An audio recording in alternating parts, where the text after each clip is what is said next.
got into surfing when I was about 10. I started playing in the water, and it's kind of a mystery to me how I got it in my mind that I wanted to be a surfer, because I grew up here in Homer and I'd never actually seen anybody surfing before.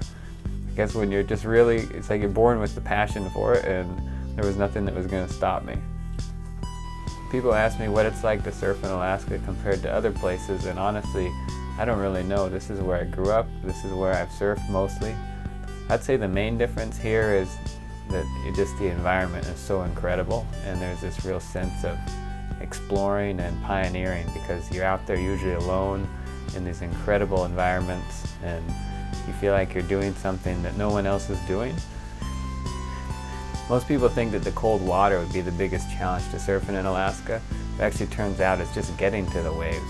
We rarely miss a surf session because of the water being too cold or the air, but a lot of times there's waves out there that we can't get to because we don't have time to drive out there in the boat, or there's nowhere to land an airplane nearby, or we just don't even know that the waves are there.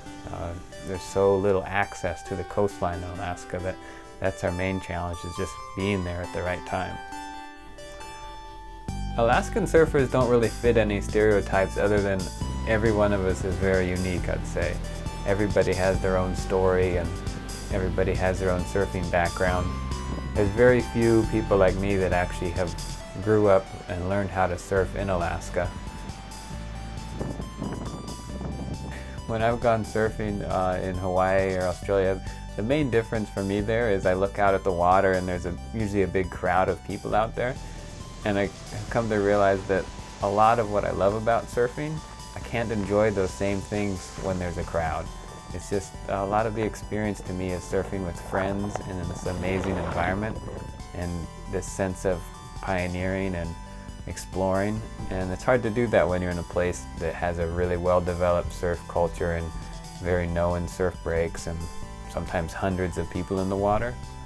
Riding the waves is still fun, but a big part of it's missing for me. I'm almost 31. I just had my first baby boy. I've never really been much of one for planning.